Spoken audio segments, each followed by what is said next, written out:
যে শ্রবণ, শুধু এ বুকে কত ঝড় যে ওঠে।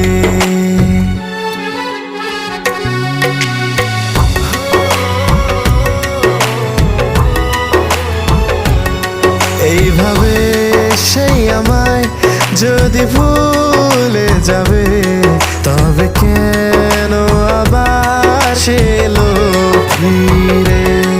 যদি নাই বা বোঝে এই মনে